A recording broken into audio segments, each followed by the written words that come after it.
queridos amigos, uma boa noite. Estamos aqui mais uma vez com o estudo do livro Seara dos Médiuns. Essa sexta-feira muito abençoada, dando continuidade então aos nossos estudos com o capítulo 45, de título Imagina.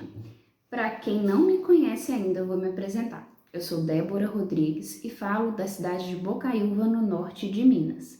E hoje eu vou estar dando continuidade ao livro a partir do capítulo 45. Na semana passada nós tivemos o capítulo 44 e que já está no canal. Vocês podem então pesquisar e acompanhar o estudo. Não perde nenhum estudo não. Aproveita e já ativa as notificações para que quando os estudos forem ao ar, né, você tenha acesso e possa assistir então ao vivo com a gente e acompanhar esse estudo.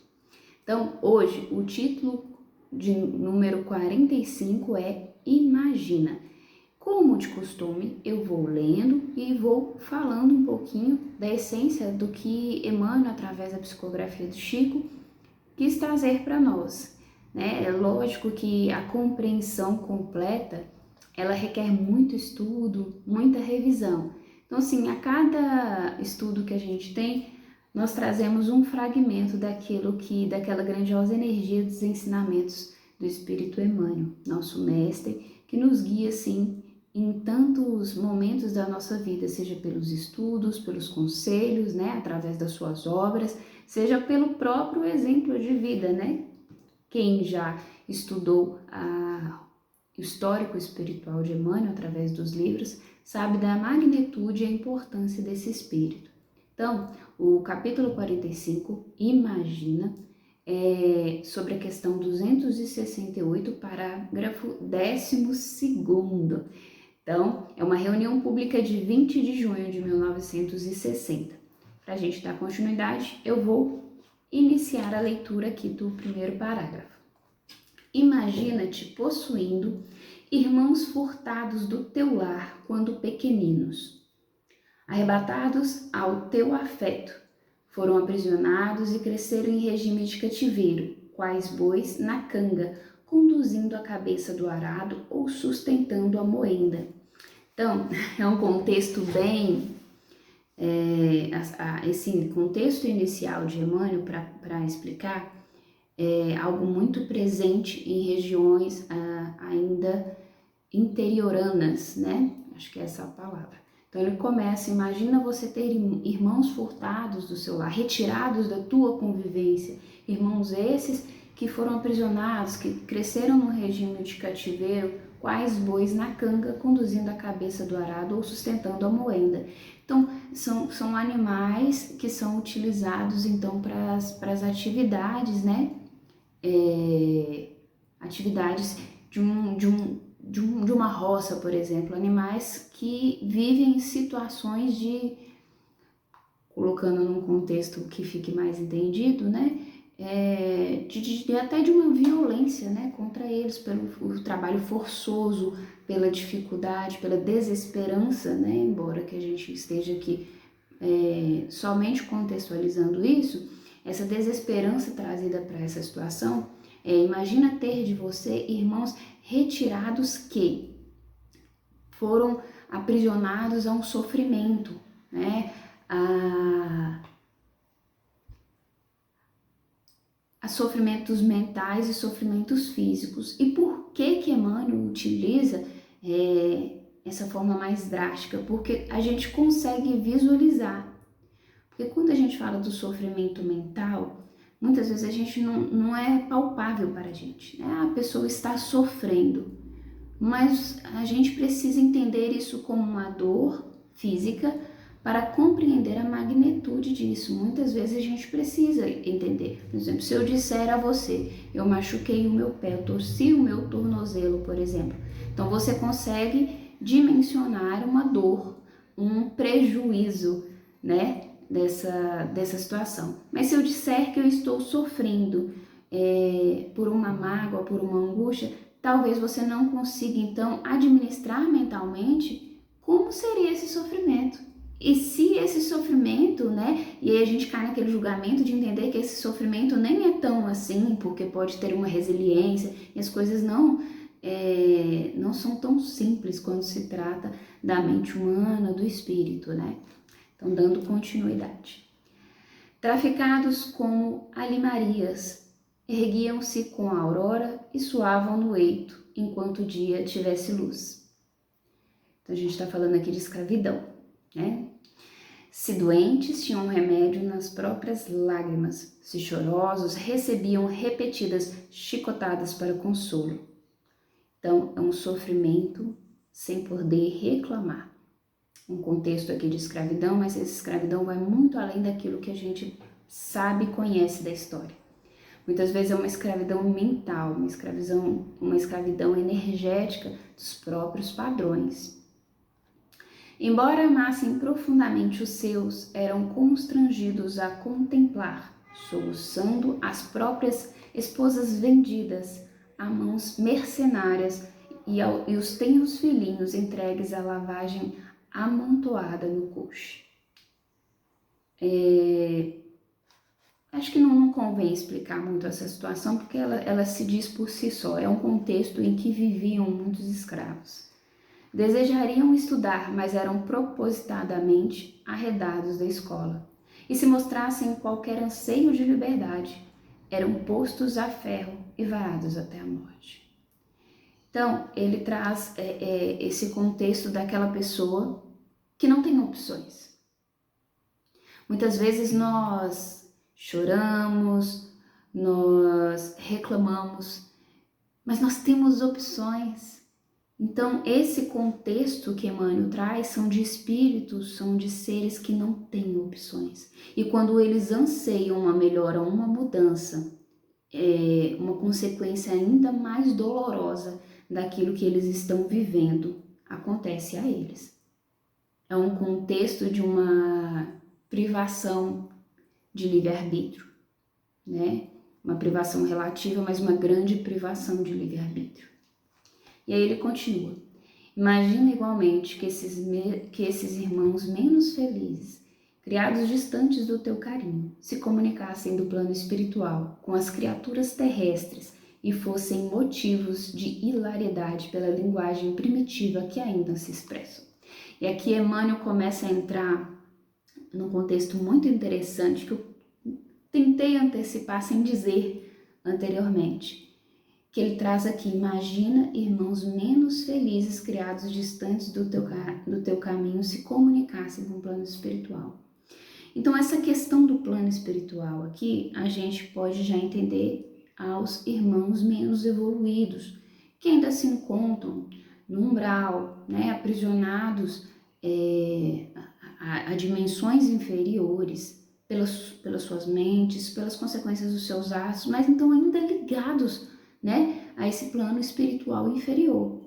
Então, a gente já começa a adentrar para entender o espírito, muitas vezes chamado de obsessor, né, muitas vezes chamado de cobrador, e aí Emmanuel traz essa questão. Imagina esses mesmos irmãos que muitas vezes são hilariados, ou seja, são desrespeitados por piadas, por contextos que depreciam ainda mais a existência desses seres, né?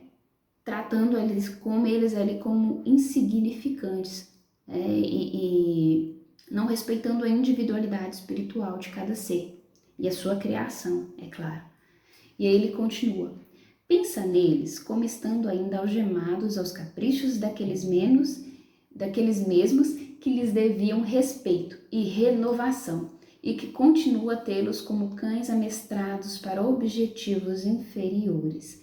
Então, eles estão ali à mercê daqueles que deveriam então guardar e zelar por eles, mas eles estão à mercê desses caprichos, dessas circunstâncias. E ele continua, explorados em seus bons sentimentos, em regressando ao mundo onde foram supliciados na confiança ingênua, são mantidos em espíritos como vítimas e jograis.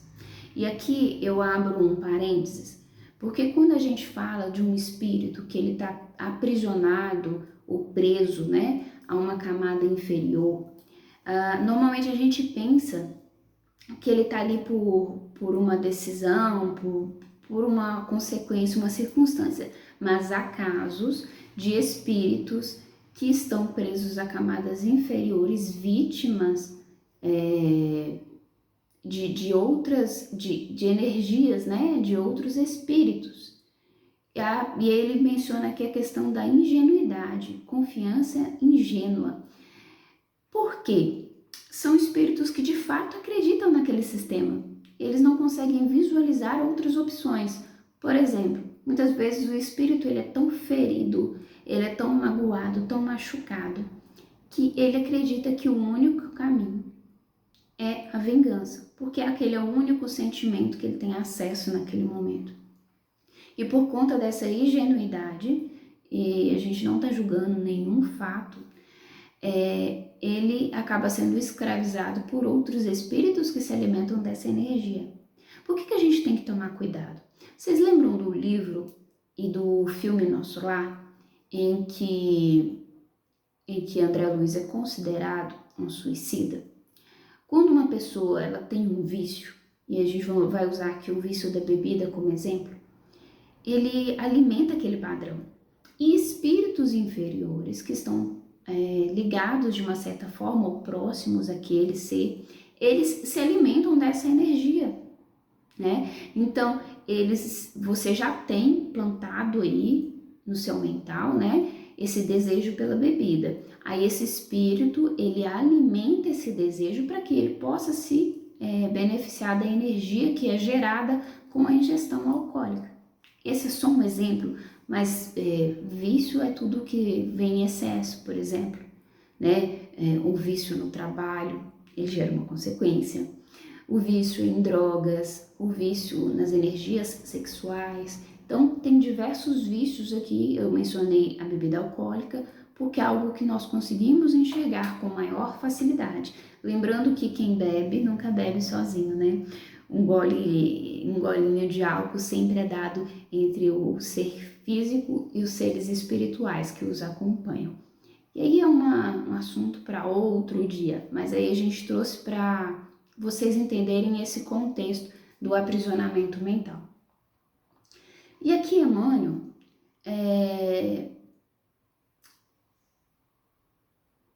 ele em 2 parágrafos razoavelmente simples, né, porque a complexidade espiritual dele é bem grandiosa, ele traz para a gente uma possibilidade empática. Porque muitas vezes, por exemplo, na casa espiritual que você trabalhe, no centro espírita que você trabalhe, às vezes tem um tipo de atividade de energia desobsessiva, de cura de energia desobsessiva, né, de prece para que os benfeitores consigam fazer os resgates desses espíritos. A gente menospreza essas atividades, deixa de participar dessas atividades, diminui os espíritos que estão sendo socorridos por acharmos-nos superiores a esses espíritos. Só que quando a gente traz esse contexto de entender que esses espíritos são os nossos irmãos espirituais, e aí Emmanuel traz irmãos físicos e carnais, porque como nós estamos nessa jornada transitória, nós conseguimos dimensionar melhor pelo exemplo da carne, nós então tendemos a ter mais empatia, né? Quando eu vejo um mal causado a outro na rua, talvez eu não me compadeça, mas se esse mal é causado a meu irmão, certamente aquilo me incomoda e eu me sinto na obrigação de interferir de algum modo naquela situação. Então, Emmanuel nos traz a possibilidade da empatia com a dor alheia, com a dor do nosso irmão espiritual, escravizado então por outros espíritos, mas muitas vezes pelas próprias energias que ele alimenta, pela ignorância no sentido de ausência de saber, e pela mágoa que ele está cometido, né? Então, ele vai sendo escravizado por energias, sendo escravizado por espíritos, e ele entra num contexto de que ele, por si só, não consegue mais se libertar daquela situação, né? Porque o exemplo do escravo, por mais que o escravo ansiasse, né? Não sei nem se eu conjuguei certo esse verbo. pela liberdade, quanto mais ele buscava isso, mais punido ele era, porque a alienação de vontades, sentimentos, pensamentos, de energias, ela acontece assim. Quando você busca algo melhor para você, você vai de frente com um padrão que você já estava acostumado, com um tipo de pensamento que você já estava habituado.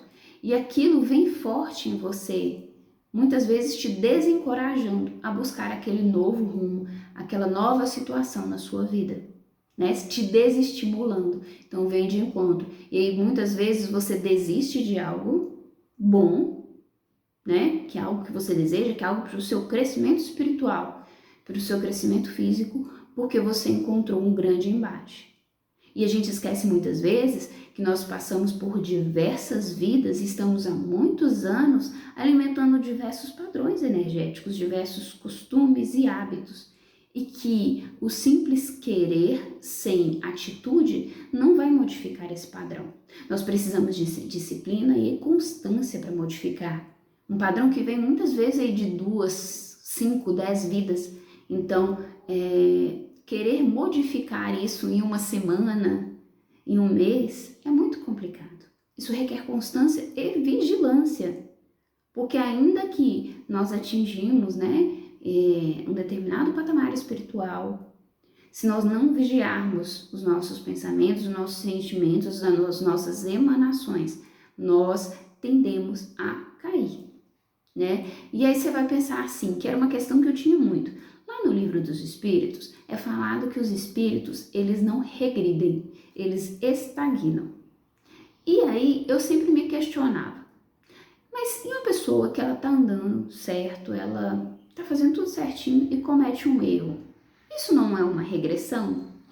Até eu entender que não, porque na verdade aquele espírito já tinha latente nele, já tinha adormecido nele aquele desejo. Ele não venceu aquele vício. E ele deixou então que esse desejo, que essa situação se aflorasse. Então dessa forma não era algo vencido nele, ele estava estagnado. Ele estava batalhando para vencer aquele vício, mas em determinado momento ele se deixou levar por uma situação que aquele vício ele aflorou e se manifestou de alguma forma, certo? Então vamos aqui para a última frase do nosso capítulo de hoje.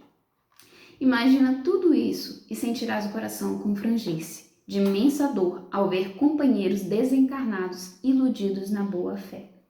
Longe de explorá-los com perguntas indiscretas e ordenações deprimentes, saberás ajudá-los pela bênção do amor. Então, quando a gente gera uma identificação com o outro, lembra que eu falei? Quando eu vejo um terceiro, talvez eu não me incomode, mas se é meu irmão, isso me gera uma dor. Então, eu não julgo, eu simplesmente ajudo. Eu não diminuo, eu simplesmente acolho. Porque o auxílio espiritual muitas vezes não está em você resolver a situação daquele espírito, mas em acolhê-lo na sua dor e demonstrar a ele de alguma forma possibilidades.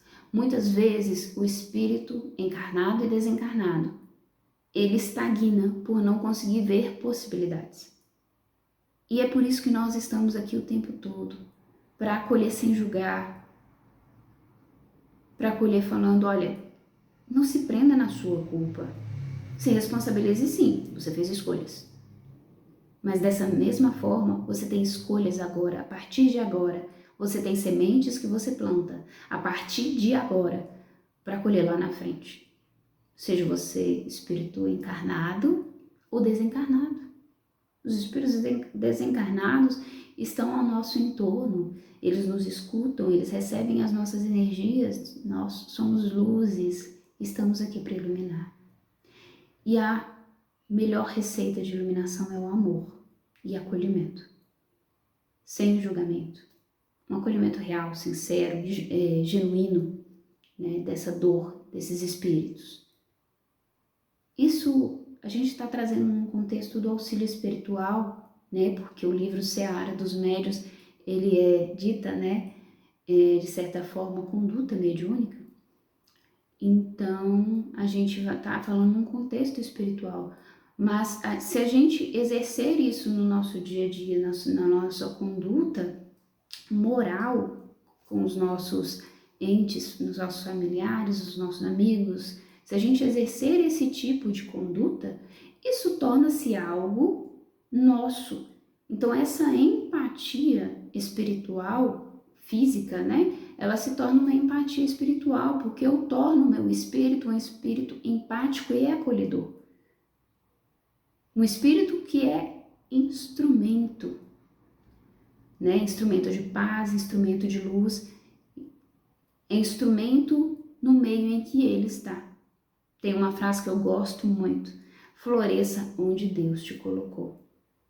Você não está onde está por acaso. Você não está na profissão que está por acaso. Tem algo a ser entendido, a ser aprendido. Tem alguém que vai receber a sua ajuda. Nós estamos para servir, fisicamente e espiritualmente falando. E aí, ele finaliza: e entenderás então que se todos endereçamos aos instrutores da vida maior petitórios constantes de socorro e de paciência, cada um deles também, diante de nós, exibe no coração as 4 palavras de nossa velha súplica: tem dó de mim. Então, da mesma forma que nós suplicamos a espiritualidade superior por nossas dores, há também aqueles que suplicam a nós pelas dores sentidas. E aí, quando eu consigo entender que a minha dor não é maior ou menor, mas é a minha dor compreendida da minha perspectiva, e que a espiritualidade como um todo, a espiritualidade superior como um todo, ela traz-nos a completude dessa evolução, mas que nos possibilita completar aqueles que estão, pode ser por hora, ou que de fato estão em situações inferiores, camadas inferiores. Nós entendemos então o real sentido de família, de seres filhos de um mesmo Criador, né? Quando a gente pega isso num contexto, nós entendemos que, nas palavras do Mestre Jesus, amar a Deus sobre todas as coisas e o seu irmão e o seu próximo como a ti mesmo. Porque o Criador nos possibilitou estarmos aqui hoje, sermos, né? Existirmos. Mas o mesmo Criador que nos possibilitou a outros, então somos de uma mesma essência, de uma mesma consciência, e nos completamos nessa grande missão. Então, eu aconselho a você que leia esse capítulo e faça grandiosas reflexões. Como que eu posso ser luz na vida de alguém? Como que eu posso ajudar hoje, espiritualmente? Eu tenho feito as preces em prol daqueles que necessitam? Então, essas questões, elas servem não para nos culpar, poxa, eu não fiz, mas para redirecionar. Então, eu não estava fazendo. Então, a partir de hoje à noite, quando eu for fazer minhas preces, ou, né, nos outros horários, porque normalmente tem pessoas que fazem prece em outros horários, por uma questão de disciplina, eu vou fazer prece para os espíritos desencarnados que necessitam, ou por espíritos que ainda encarnados não atingiram a luz. E que essas preces se tornem o meu estado espiritual, que é o meu desejo de ver o outro bem, próximo, em crescimento. Que isso integre, então, quem eu sou e quem eu quero ser. Que esse seja o meu hábito de vida, vida física e vida espiritual. O auxílio ao próximo, o servir. Porque se a gente não encontra propósito em servir, nós estamos buscando propósito em sentidos errados. Né? Nós estamos aqui, então, pela vontade do Pai, pela misericórdia, para evoluir sim, mas para sermos luzes nas nossas vidas e na vida de outros, aqueles que precisam tanto de nós. Bom, esse foi o capítulo 45. Semana que vem temos o capítulo 46 com os nossos amigos. Então, aproveitem, voltem o vídeo, estudem, continuem então acompanhando todo o nosso conteúdo do canal. E aproveita para se inscrever, para ativar o sininho para receber as notificações. Fiquem com Deus!